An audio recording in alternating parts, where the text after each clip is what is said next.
Assalamualaikum warahmatullahi wabarakatuh. Waalaikumsalam warahmatullahi wabarakatuh.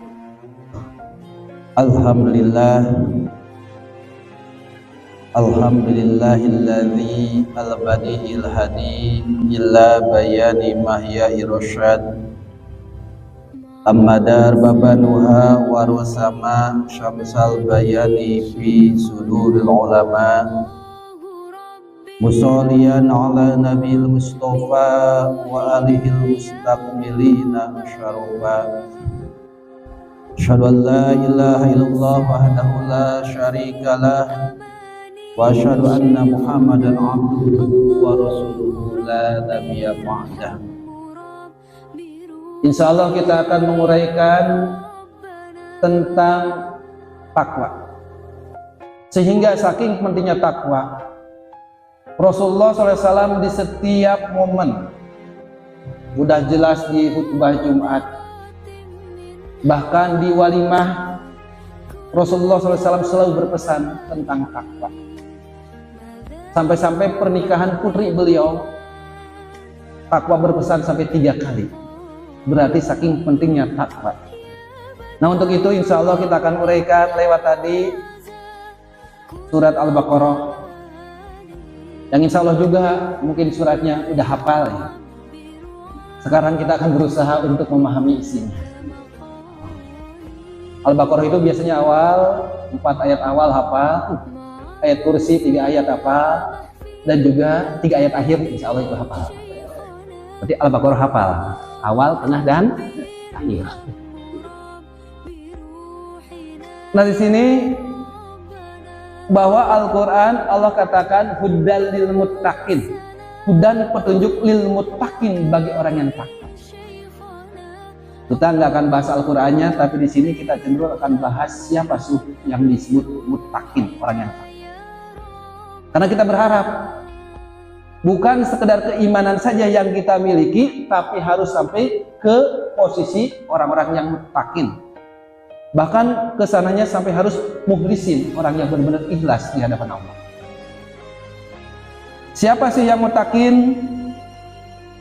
Alladzina yu'minuna bil ghaib.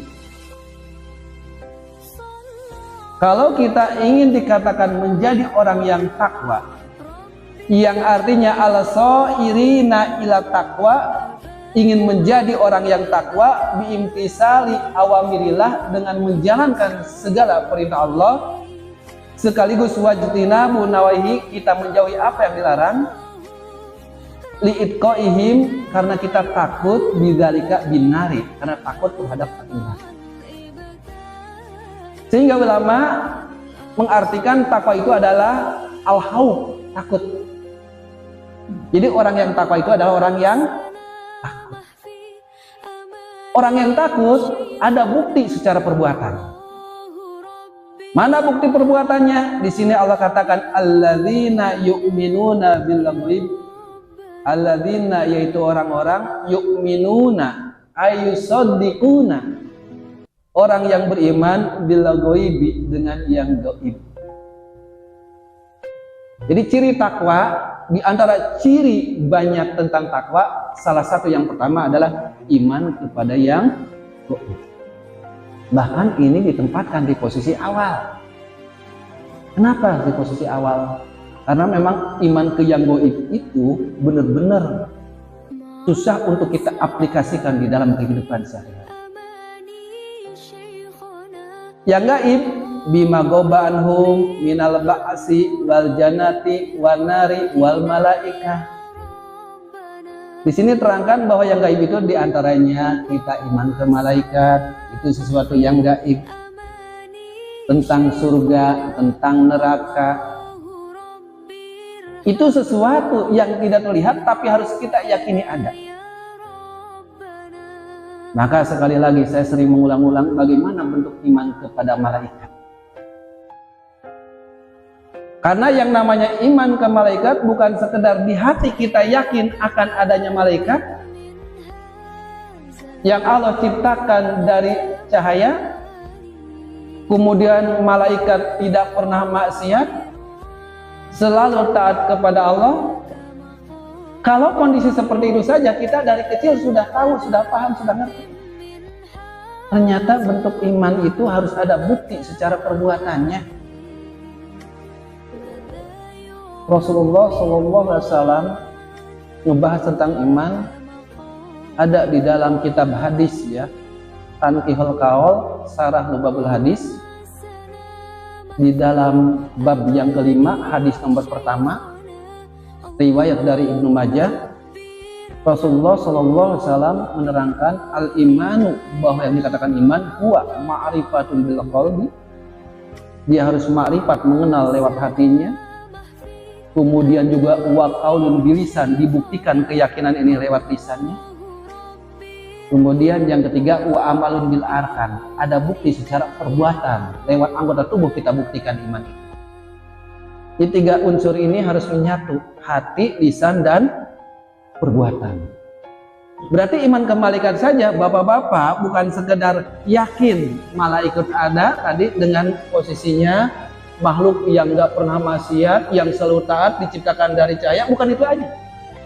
Bukan keyakinan itu aja. Dan juga bukan sekedar diyakini lewat lisannya saja, tetapi juga harus dibuktikan dengan perbuatan. Bagaimana bentuk iman kita ke malaikat? Karena harus ada buktinya. Jangan sampai kita yakin iman ke malaikat di keyakinan, tapi mana buktinya? Bapak-bapak yakin nggak ada malaikat yang menjaga kita sekaligus mengawasi kita di kiri dan di kanan? Yakin nggak? Di hati kan yakin? Di lisan terbukti ucapan? Yakin juga kan? Di depan, di belakang ada? Ada. Di malaikat samping kanan, samping kiri, depan, belakang. Itu keyakinan di hati, keyakinan di lisan. Tapi coba bukti di perbuatannya, udah nggak terbentuk. Ini sekali lagi, iman itu harus ada amalun bil arkan, dibuktikan dengan perbuatan. Perumpamaan sederhana, kalau kita dikelilingi oleh orang-orang yang kita hormati, berhubung itu bukan yang goib kan? Bukan yang goib. Kanan kita ada mertua. Mertua tuh langsung. Kiri kita ada orang tua, depan ada guru kita, di belakang ada orang yang kita hormati atasan. Kira-kira mau berbuat salah berani nggak? Enggak ya? Kenapa? Karena nyata, nggak gaib. Sementara kalau kita lagi sendirian pun, di empat arah kita, malaikat ada nggak? Tapi kadang berani nggak bermaksiat? Masih berani. Seolah-olah lagi sendiri. Nah, iman ke malaikat dibuktikan dengan perbuatan. Makanya berat iman yang ke gaib itu. Beda dengan yang tadi nyata, di empat arah itu nyata, kita bisa.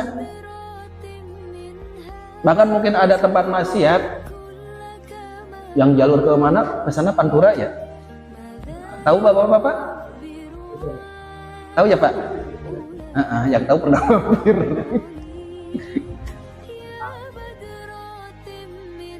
Kita untuk mampir, ada orang yang dihormati, boro-boro mampir, berhenti di sana pun mungkin nggak berani.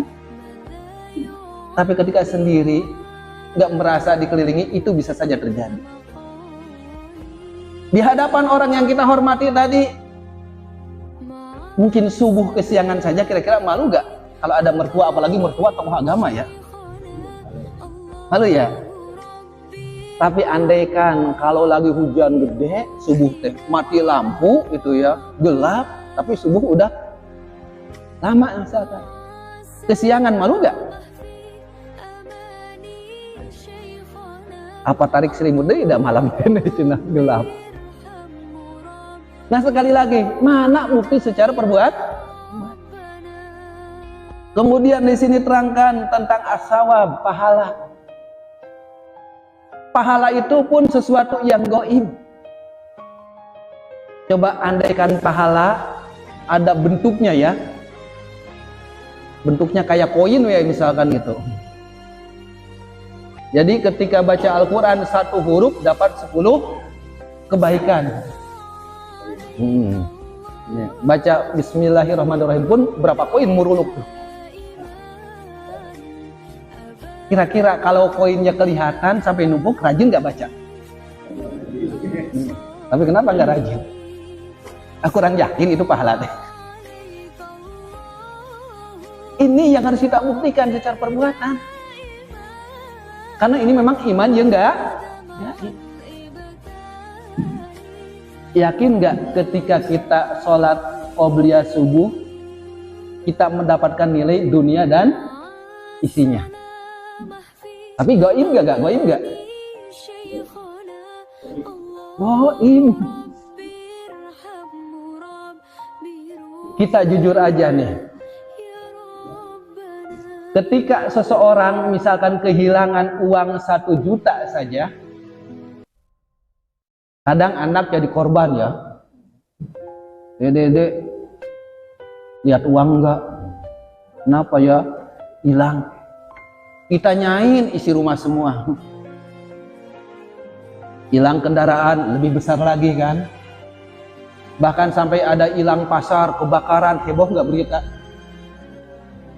Ada musibah satu daerah tsunami, terbawa ke laut semua, heboh berita kan? Tapi heboh nggak ketika ada kehilangan dunia dan isinya?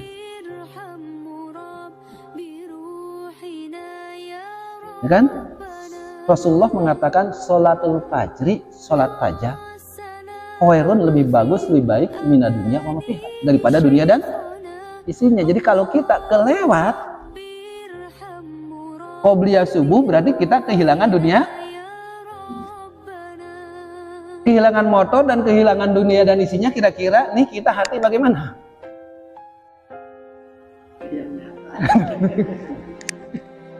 Itu salah satu iman ke yang gaib. Maka ciri yang pertama Allah sebutkan iman ke yang gaib dulu.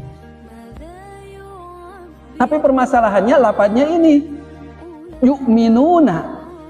Ya, permasalahan pakai lapatnya yu'minuna. Yu'minuna itu fi'il mudhari atau kata kerja sekarang dan akan datang. Mananya apa? Istimror, terus menerus. Artinya apa? Karena iman teh harus terus menerus terjaga, kondisinya kadang iman teh naik ataupun turun.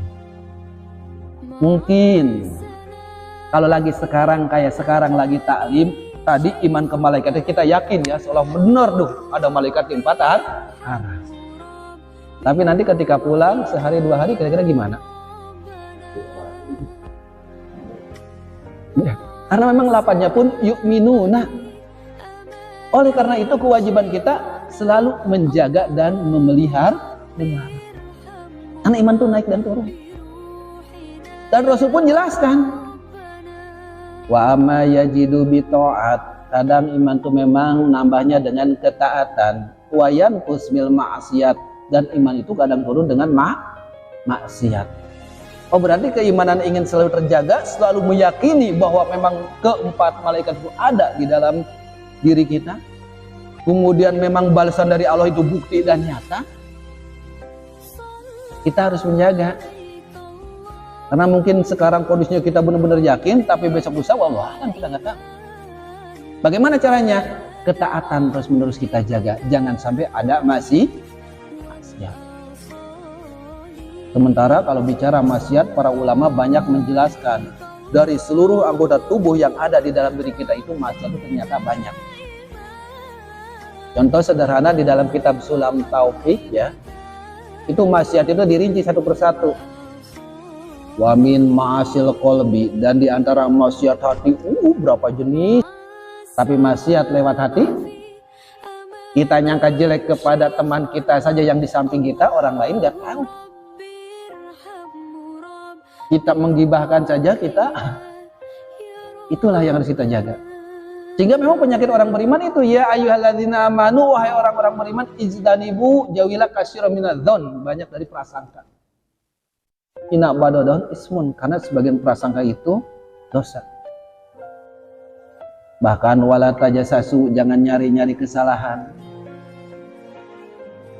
Nah, kembali lagi, Sehingga Allah tempatkan iman ke yang gaib adalah ciri yang pertama di sini, ciri orang yang takwa.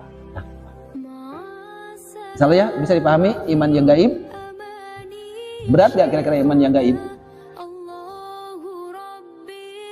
Nah alhamdulillah insya Allah kondisi sekarang lagi naik ya imannya. Yang gaib yakinlah ada malaikat. Kodok kodar yakin kodok kodar. Kecuali kalau lagi ada masalah baru bingung. Kondisi kayak kita sekarang lagi di sini, kodok kodar yakin bahwa kehidupan kita 50.000 tahun sebelum kita diciptakan, bahwa catatan kehidupan kita sudah ada. Yakin insya Allah di hati mah, di lisan mah. Tapi pas prakteknya, yaumul akhir kita yakin juga yaumul akhir. Salah satu rukun iman kan yaumul akhir ya. Dan ini yang gaib juga. Karena secara jelas rincinya itu nggak ada yang menerangkan kapan tuh kiamat, baru ciri-cirinya saja. Tapi kita semua yakin, di hati insya Allah yakin kan kiamat akan datang. Di lisan pun insya Allah yakin. Dan bahasa di sana yaumul akhir. Biasanya ulama bagi yaumul akhir teh ada akhir kehidupan kita, ada akhir semua alam semesta ini. Yang intinya pokoknya meyakin weh. Tapi secara perbuatan kita udah termasuk yang yakin belum dengan perbuatan yang kita perbuat sehari-hari? Kira-kira kalau kita yakin tentang yaumul akhir, hidup ini akan nyantai, berleha-leha, main-main, apa rajin ibadah? Terus tadi siang yang dilakukan apa aja?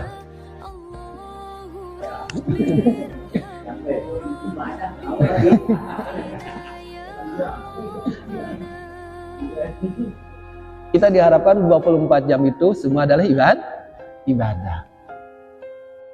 Jadi jadikan semua 24 jam itu ibadah. Karena memang kita diciptakan hanya untuk ibadah. Allah katakan udah jelas, wa ma khalaqul jinna wal insa illa liya'budun. Dan aku tidaklah menciptakan jin dan manusia hanyalah untuk ibadah. Hanya nanti tidurnya pun harus ibadah. Diniatin. Karena Rasul mengatakan innamal amalu, semua amal itu tergantung niat. Khawatir tidurnya itu sambil nonton TV gitu ya, lepas ketiduran. Coba niatin mau tidur, bener-bener mau tidur. Ya Allah, badan udah capek, lemas dari tadi siang capek. Sekarang badan supaya segar, saya butuh tidur. Nanti kalau udah beres tidur, badan segar lagi untuk ibadah lagi. Jadi tidurnya diniatin supaya badan segar untuk ibadah. Bapak kerja di perusahaan, silahkan niatin. Kalau saya niat sebagai muslim yang punya kewajiban menafkahi keluarga, maka saya kerja adalah untuk menafkahi keluarga supaya keluarga bisa ibadah dengan tenang. Maka kerjanya pun ibadah. Nah, kembali lagi tadi iman yang gaib. Bicara yaumul akhir, kematian kita yakin, kiamat kita yakin. Tapi jangan sampai keyakinan iman kita ke kiamat yang gaib itu sama dengan orang-orang non-muslim. Orang non-muslim saking yakinnya kiamat akan datang waktu dulu 2012 sampai bikin filmnya kan. Bahkan sampai bikin bunker ya. Jadi itu bentuk yakin nggak? Nah, mereka bentuk yakinnya sampai bikin bunker. Hari bapak-bapak bentuk yakinnya apa?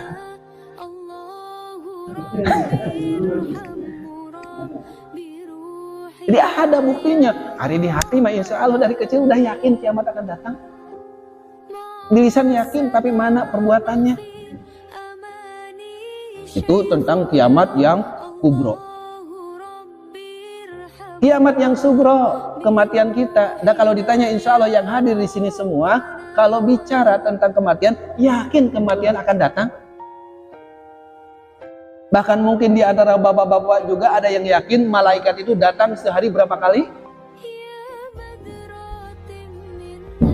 Pas datang, wah ini masih lama tapi nyantai wae. Pas datang, wah ini masih minggu lagi tapi masih nyantai. Sementara kadang kita vonis kematian itu, kadang kemarin-kemarin itu banyak yang percaya ke dokter kan. Hari vonis dokter mah Bapak udah penyakit ini stadium lanjut, komplikasi, paling perkiraan hidup Bapak teh seminggu lagi. Coba kalau dengar itu akan gimana yang dilakukan? Mau jalan-jalan? Rek mancing wae?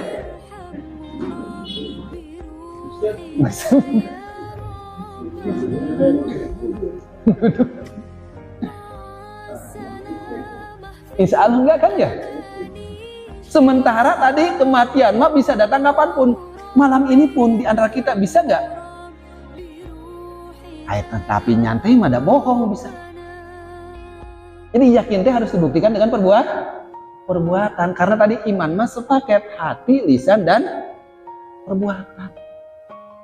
Nah, kembali lagi, mudah-mudahan kita ingin menjadi orang yang takwa, tapi imannya tuh harus sesuai dengan yang diperintahkan oleh Rasulullah Sallallahu Alaihi Wasallam. Pertama tuh, kira-kira kalau gitu kita termasuk yang mutakin apa belum nih? Apa proses? Gak apa-apa proses ya. Mudah-mudahan kita dilangkahkan oleh Allah, dimudahkan dalam segala amal kebaikan.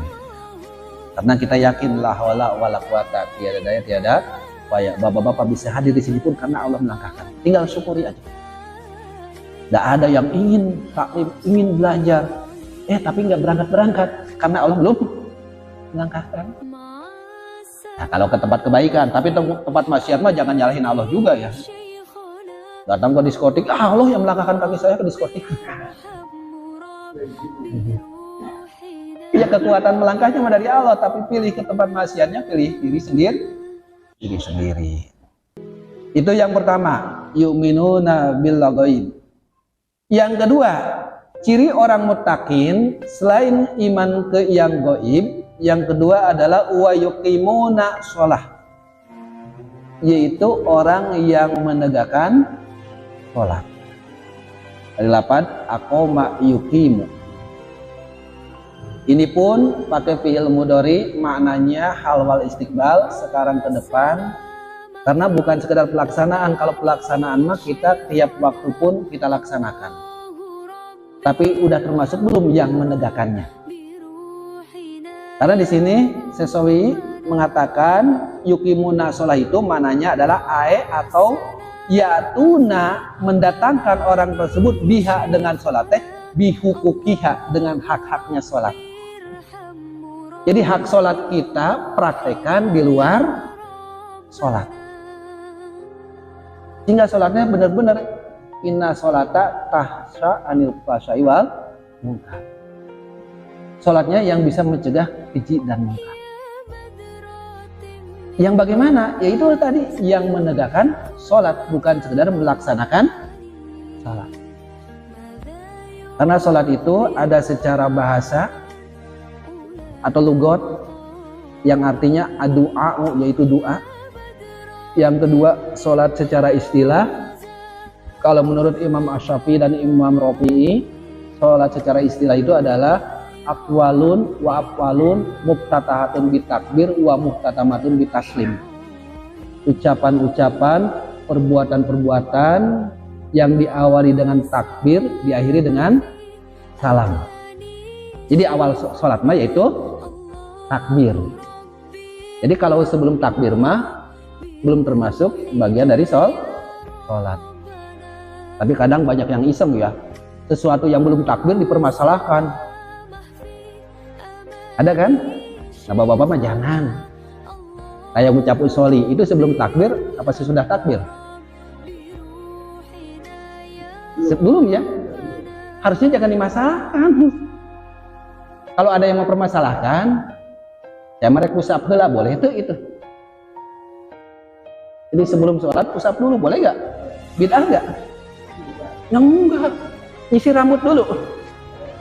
Ya masih di luar sholat, mau apapun boleh. Kenapa ngucap usoli fardu isya'i arba'u rakaatin mustaqim? Bid'ah cenah. Nambah-nambah enggak? Enggak, masih di luar sholat. Kenapa harus ribet sesuatu yang di luar sholat perdebatkan. Dan Imam Syafi'i pun mengatakan itu mah liyusaidu, untuk ngebantu niat hati. Yusaidu itu membantu niatnya. Nah itu yang disebut sholat secara istilah. Nah nanti harus juga kita masuk sholat secara syar'i, yaitu sholat yang bisa mencegah keji dan munkar. Jadi kalau bahasanya yukimuna sholat, bukan sekedar kita melaksanakan sholat, tapi harus mampu juga menegakkan sholat. Bagaimana pengaplikasiannya atau prakteknya menegakkan sholat itu? Maka perhatikan aja dulu yang sholat secara ritualitasnya tadi. Mulai sholat itu artinya adalah adua secara bahasa. Ari doa itu apa? Memohon atau meminta. Ataupun tolabul fi'li minal adna ilal a'la. Ari doa itu mencari sesuatu dari bawah kepada atas, dari hamba kepada ma'bud, dari kita kepada Allah, itu namanya doa. Atau dari bawahan ke atasan, itu doa. Nah kalau dari atas ke bawah itu perintah, namanya amru. Jadi ada doa, ada amru ya. Kalau amru berarti talabul amri minal a'la ilal adna, dari atas ke bawah. Allah ke kita perintah, kita ke Allah berdoa meminta. Dari lapatnya mah sama-sama perintah. Ya Allah berikanlah, nyuruh bukan tuh? Perintah. Tapi masa nyuruh ke Allah? Nah kalau dari bawah ke atas itu doa. Nah kalau kita berdoa memohon kepada Allah, harus ngerti gak apa yang kita minta tersebut. Nah sekarang sholat itu adalah doa. Sholat itu meminta, memohon. Harus ngerti gak apa yang kita ucapkan? Harus ya? Harusnya. Itu ada harusnya. Terus biasanya kalau orang yang ngomong bicara kemana-mana tapi nggak sadar apa yang dia ucapkan, orang apa? Orang mabok ya. Kalau orang mabok kan gitu. Orang mabok badannya krempeng kecil, polisi pun ditantang lagi mabok mah gitu. Kenapa? Nggak sadar yang dia ucapkan. Kemudian kalau sadar, nah sekarang sholat kita dari awal takbir sampai salam udah paham nggak apa yang kita ucapkan?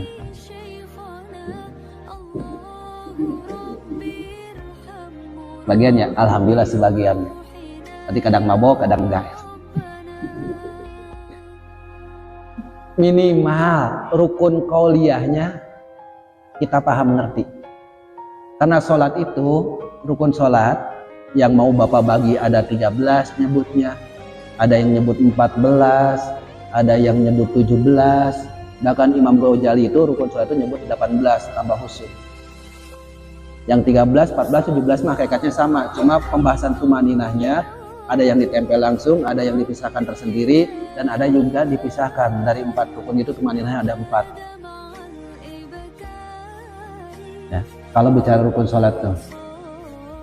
Sehingga kalau kita paham dari takbir sampai salam itu minimal tadi rukun qauliyahnya yang mau 13, 14 ataupun 17 pun dibagi 3. Ada rukun qalbiyah. Kalau rukun qalbiyah itu berarti rukun yang ditugaskan oleh hati, pekerjaannya hati. Isinya satu, yaitu niat. Niat mah tugasnya hati. Kenapa kita ucapkan untuk membantu niat? Yang kedua ada rukun qauliyah. Qauliyah itu ucapan, isinya ada 5. Nah di hadapan ini tahu kita tuh. Pertama takbiratul ihram. Ya kan nanti soalnya takbiratul ihram ada, takbiratul intiqal ada. Yang rukunnya mah takbiratul ihram. Lafadznya sederhana, Allah. Nah, artinya tahu? Nah, nanti kalau udah tahu diresapi malu kita teh. Artinya Allahu, yang artinya Allah Maha. Bener gak prakteknya kita membesarkan Allah? Soalnya nanti akan ada tandingan-tandingan bagi Allah. Tandingannya itu orang beriman mah bukan sekedar kedukun, bukan berhala. Tapi kadang yang jadi tandingan dari orang beriman, tandingan Allah itu harta, keluarga. Kira-kira kita membesarkan Allah apa membesarkan pekerjaan kita? Kalau suatu saat terjadi, bapak-bapak lagi nyuci mobil, nyuci motor, kemudian ada azan zuhur, nyuci belum beres, mau beresin dulu nyucinya, mau langsung sholat. Jujur.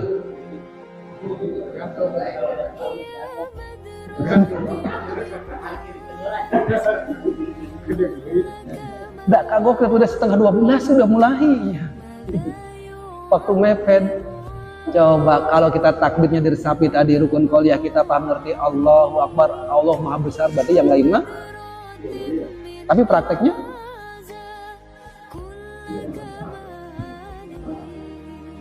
jadi Allahu Akbar. Anak buktinya, mana prakteknya? Pantesan Rasulullah selalu berpesan jadidu imanakum, imanmu perbaharui lagi, imanmu perbaharui lagi. Ayo we, ini mah diperbaharui teh status terus menerus. Status mah dewe onggal poe diganti ke statusnya ari iman. Ya, jadidu imanakum, perbaharuilah iman. Karena kita berusaha untuk benar-benar bisa menegakkan sholat, bukan sekedar melaksanakan sholat. Kemudian yang kedua, rukun qauliyahnya setelah takbir membaca surat Al-Fatihah. Takbir, tahu artinya. Kemudian berikutnya berarti surat Al-Fatihah. Minimal kita tahu juga isi. Karena dibaca dari kecil, kayaknya insya Allah sudah pinter ya Fatihah mah. Kenapa ciri pinter Fatihah? Lagi ngantuk ya Fatihah nama nggak salah. Paling nanti salah teh jumlah rakaat, ya lupa teh ada berapa. Baca Fatihahnya mah nggak salah. Nah, diharapkan tahu apa yang diucapkan. Karena kita berdoa memohon, masa berdoa memohon nggak ngerti apa yang kita ucapkan. Kemudian yang ketiganya yaitu rukun qauliyah ini adalah tahiyat, ya, tasyahud. Nah itu berarti PR, kalau belum hafalin nggak apa-apa, beli buku terjemahan sholat. Karena kita itu lagi berbicara dengan Allah Subhanahu Wa Taala. Kemudian berikutnya sholawat. Nah sholawat mah ngerti juga kan? Dan yang terakhir salam yang pertama. Ini kelima ini namanya rukun qauliyah di dalam sholat, yang artinya ditugaskan untuk lisan. Jadi, tugas hati 1, niat. Tugas lisan ada 5, sisanya tugasnya adalah perbuatan. Jadi rukun piliyah itu kayak berdiri, kayak ruku, ya itidal, sujud. Itu yang jadi rukun teh perbuatannya. Itidalnya, rukunya, sujudnya, adapun bacaannya itu ada nilainya sunnah.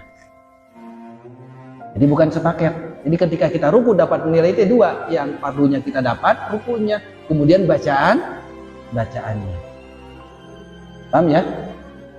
Nah itu baru melaksanakan sholat.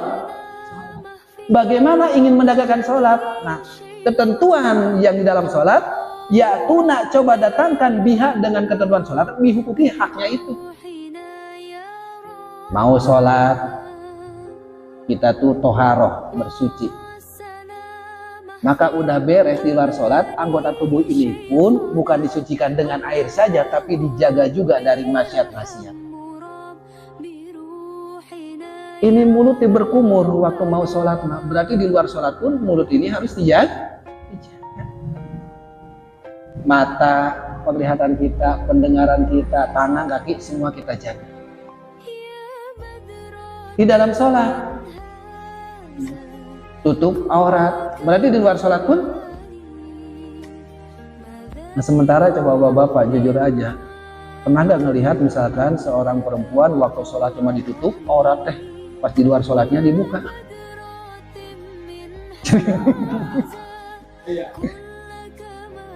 Kira-kira sepakat nggak yang namanya aurat perempuan itu seluruh tubuh kecuali wajah dan tangan? Sepakat nggak? Sepakat ya, itu masyhurnya ulama. Jadi ada kalau masyhur kebanyakan ulama, ada wakilah sebagian kecil ulama. Ya. Kalau kebanyakan ulama itu seluruh tubuh kecuali wajah dan telapak tangan. Berarti itu boleh yang terlihat. Bahkan kalau di dalam kitab Bajuri ya, takrib secara Bajuri itu sebenarnya di luar sholat harus lebih hati-hati daripada di dalam sholat.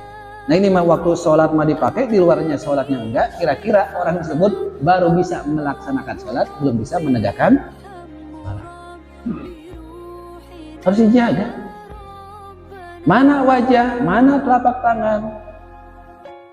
Imam Ar-Rafi'i mengatakan yang namanya wajah itu min manabiti sya'ri, tempat batas jadi rambut. Biasanya batas jadi rambut. Walaupun Pak Haji nggak ada rambutnya tuh. Haji Sopan nggak ada rambutnya. Batasnya mana? Perkiraan umumnya. Bingung batasnya mana? Umumnya. Batas. Semuanya wajah jadi gini. Bawahnya ila muntahadakon, nah ujung dagu ini muntahadakon teh. Lebarnya min watadil yumna, pentil telinga kanan ilal yusro. Oh berarti wajah itu di sini. Inilah wajah. Nah permasalahan perempuan kadang di sini. Perempuan tuh ya kalau istri-istrinya nanti belum tahu kasih tahu. Ini masih bagian aurat. Makanya kalau mau kena ada kain segitiga kecil ya. Pernah gak ngecek kena perempuan? Ada kain segitiga kecil di ujung untuk nutup ini. Karena ini bagian dari aurat. Ini mah karena gak ngerti dilipat pakai peniti. Tujuan menutup ini. Maka ada kesunahan niqab itu sebuah kesunahan untuk kehati-hatian menjaga aurat yang ini. Tapi ulama yang lain ngebahas karena ketika berjalan Maya di luar sholat, ketika berjalan tidak jarang perempuan yang berjalan tengah dawet terus gini, jarang. Di depan mah tidak terlihat. Maka dikiaskan kayak kalau bajunya longgar jatuh di depan mah nggak terlihat. Lihat pergelangan teh kalau di depan aja ke sini baru terlihatan. Nah ini pun kalau di depan mah nggak terlihat. Tapi jangan diperjelas. Kemarin kan rame bros itu ya, bros yang panjang kayak petai gantung di sini. Atau warnanya mencolok. Ini sesuatu yang harus disamarkan. Karena ini bagian dari aurat. Nah, sekarang banyak yang kain di dalam tuh ya, nggak ke dalam ke sini, pakai lapisan. Nah itu melaksanakan dan menegakkan sholat. Kemudian berikutnya di dalam sholat itu ada syaratnya menghadap kiblat. Kita praktekkan waktu melaksanakan sholat itu kita menghadap kiblat, dan yang dihukumi menghadap itu adalah ukuran dada ya, bukan kepala. Dari takbir sampai salam kita tetap harus menghadap kiblat ketika sholatnya normal, bukan di kendaraan. Kalau kendaraan beda lagi, Rasul pun pernah ngasih contoh. Tapi ketika sholatnya normal itu harus menghadap kiblat dari takbir sampai salam yang pertama. Nah suka ada hati-hati di salam yang pertama itu sampai nengoknya kebablasan, jadi arah kiblatnya berubah. Misalkan gini, ada sebagian Assalamualaikum, berubah gak dadanya? Arah kiblat berubah. Padahal ini yang ukuran menghadapnya ini tinggal tengok kepala aja, Assalamualaikum, dadanya tetap menghadap kiblat. Assalamualaikum. Nah ini arah kiblatnya berubah. Nah itu yang prakteknya. Nah sementara itu di luar sholat pun tetap. Surat Ar-Rum ayat 30 kan fa'akim wajhaka lidini hanifah. Jadi di dalam sholat kita menghadap ke arah kiblatnya, di luar sholat pun kita menghadap terhadap agama Allah, yaitu Islam. Jangan sampai di dalam sholat kita menghadap ke kiblat, pas di luar sholatnya bukan menghadap agama Allah, malah kita ngikuti hawa nafsu, kalah dengan dunia. Itu berarti belum bisa menegakkan sholat, baru bisa menjalankan sholat. Jadi lumayan berat sholat kita. Dan juga kita ingin bisa benar-benar menegakkan sholat, perhatikan dulu waktu kita melaksanakan sholat. Apa yang harus saya perhatikan? Waktunya kita perhatikan ya. Soalnya kalau di dalam kitab Sapinah itu waktu sholat tuh ada waktu afdol gitu ya, ada waktu mubah, waktu makruh tanji. Jadi waktu duhur teh jangan, yang penting waktu duhur itu dari jam 12 sampai setengah 4. Oh itu duhur cina salat wala waktiha, salat pada waktunya. Jam 3 ge cina waktu duhur. Jangan gitu. Tetap di awal waktu. Nah kita tadi ngucapinnya Allahu Akbar, Allah Maha Besar, yang lain mah itu baru bicara syarat, nanti bicara rukun. Perhatikan waktunya, syarat dan rukun. Ketika kita di dalam sholat yang 5 waktu syarat rukun kita perhatikan, insya Allah akan berefek ya di dalam kehidupan sehari-hari, yang bisa tadi kita bisa menegakkan sholat di dalam kehidupan kita sehari. Soalnya yang sholat 5 waktu paling berapa menit kita jalankan? 5 menit ya? 25 ya. Lamaan mana sama makan Pak? Sama tidur lamaan mana? Sama kerja?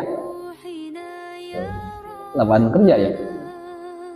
Kalau mengharap surga malu gak ya kalau gitu?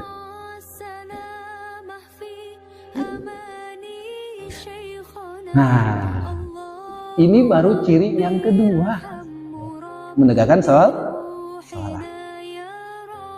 Terus kita perhatikan juga dari lafaz alladzina yu'minuna bil ghaib wa yuqimuna shalah, ada wawu, disebut wawu atau wawu penyambung yang artinya dan. Mananya apa? Mananya adalah mutlaqul jam'i, mutlak berkumpul. Jadi dua-duanya harus ada. Kita menegakkan sholat sekaligus juga harus iman ke yang gaib. Gak bisa dipilih, mutlak, wajib berkumpul, bukan tahir.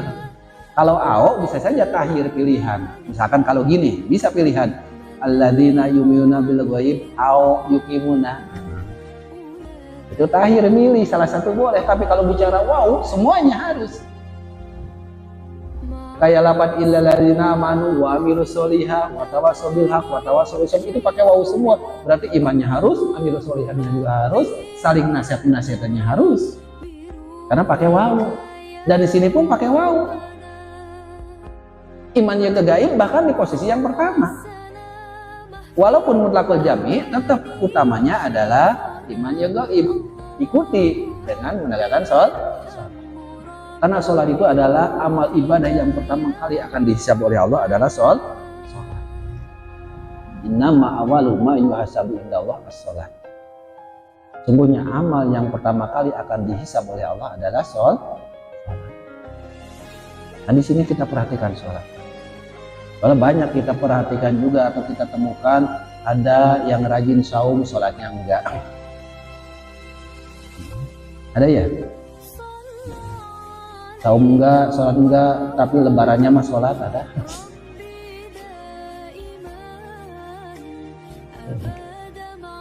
Nah kita, walaupun kadang sholatnya tadi ya, kadang pikiran kemana, karena nggak apa-apa. Karena kalau bicara tentang musuh itu, ya seperti yang dirukunkan oleh Imam Ghazali, kita berat. Oh Mbak, selama 4 rakaat saja kita fokus juga, kita sadar lagi sholat, apa kadang pikiran ada kemana-mana? Allahu Akbar. Fatihah mah kira-kira masih ingat lagi sholat. Kemudian ada yang di depan pakai kaos, toko bangunan dibaca, kita bangun.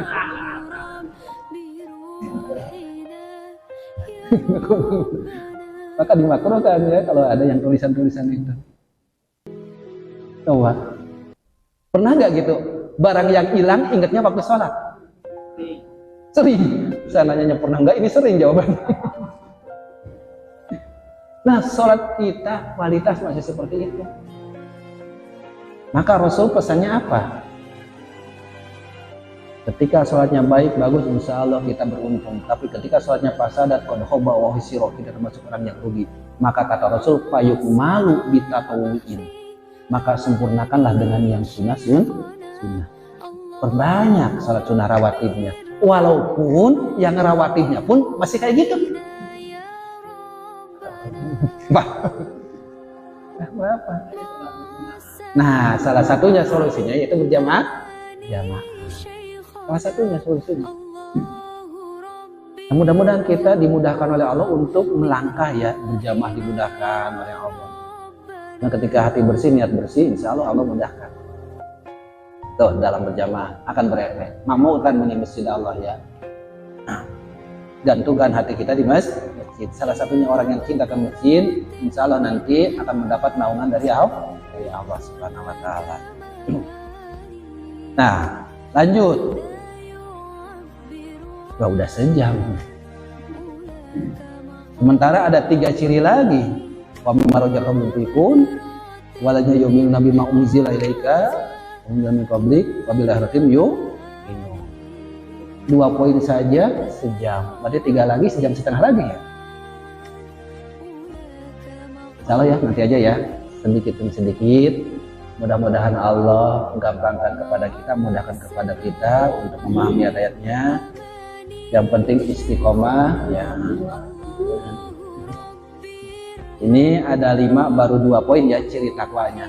Ini teh ciri 5 teh baru di ayat ini, dan di ciri di ayat yang lain mah ada juga. Masih banyak. Cuma di ayat ini baru ada 5 poin yang kita bahas baru 2. Itu alladzina, karena di sini alladzina itu penjelas ya, yu'minuna bil ghaib wa yuqimuna shalah. Untuk wa mimma razaqnahum yunfiqunnya insyaallah nanti aja. Karena masih ada 3 poin lagi. Ketika 3 poin itu sudah terpenuhi, insya Allah ujungnya ulaika lahudam birobihim wa ulaika humul muflihun. Kita termasuk orang-orang yang beruntung dapat kebahagiaan. Itu yang kita kejar. Mungkin untuk uraian materinya kita cukupkan aja. Nanti dilanjut dengan mungkin kalau ada tanya jawab ya. Tapi dengan kondisi kalau bisa saya jawab langsung, kalau enggak PR-kan dulu ya. Kalau jawab dulu depan, karena kita sebagai manusia belum tentu daripada jawab salah nyari refleksi dulu. Isi nafsi wayakum, inilah merangka saya nasihati diri sendiri, wayakum untuk kita semua, mudah-mudahan kita diberkahi oleh Allah.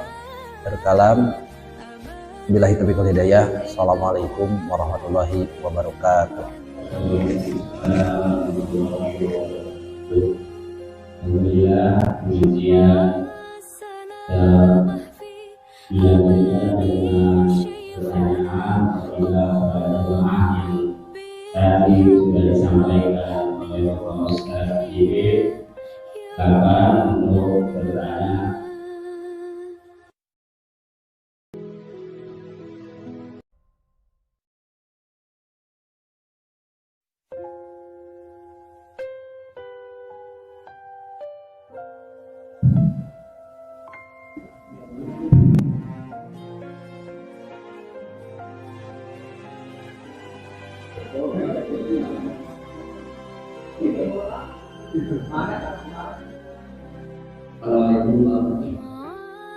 Waalaikumsalam warahmatullahi wabarakatuh.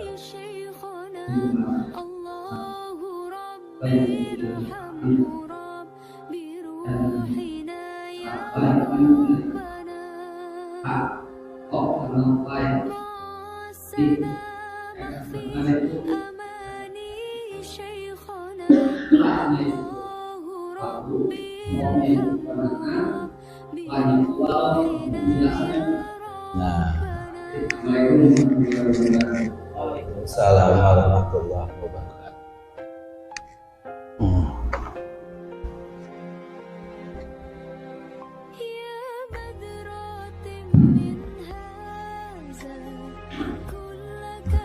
Sebenarnya materi-materi yang seperti Bapak tanyakan itu bisa orang buat bagaimanapun. Kayak nikah diurai gitu teh, karena bingung cari materi nikah diurai we satu-satu, dunia apa, hapnya apa, hanya apa, tanya apa. Nah kalau kesadaran itu sebenarnya tema aja materi, jadi nggak ada penjelasan yang khusus tentang takwa. Bahkan kalau kita nanti ini alif maksudnya mau diartikan apa, enggak juga kan, cuma taknya, kopnya tadi tawado, qanaah, ini kan, ini satu huruf lagi nya apa? Nah, ini bukan iya. Ini namanya alif. Mun baheula mah ada bahasa dari orang tua, alif bingkeng, alif bengkok. Kalau orang udah bisa ngaji alif bengkok, pintar ya emang pintar. Kenapa? Bapak pernah dengar alif mankus dan maksud? Nah itu alif bengkok. Kenapa belum? Belum. Makanya kalau udah tahu alif bengkok itu orang pintar karena nahunya hebat. Nah itu kan, nah itu sebenarnya silahkan seperti itu, tapi sandaran yang jelas itu nggak ada. Tapi kalau untuk menyampaikan tema itu nggak apa-apa karena isinya tadi, isinya ada juga dari sifat-sifat orang takwa. Jadi kalau kita ayat tadi kan udah jelas alladzina yu'minuna bil ghaib. Itu jadi yang jelas. Cukup. Yang lain?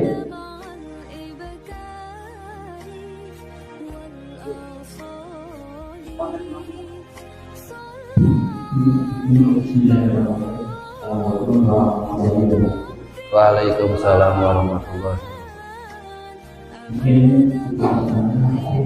minta wajahnya gimana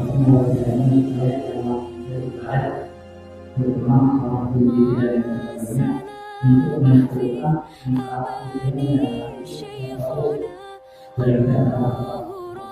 nah sedangkan dalam memutuskan jadi sudah lagi biar lagi sudah dia mau dalam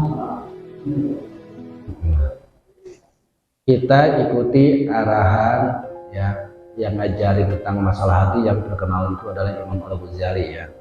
Walaupun di sana ada Imam Al-Arabi gitu ya, dimana Imam Sanusi, tapi kita pakai beliau Imam Ghazali.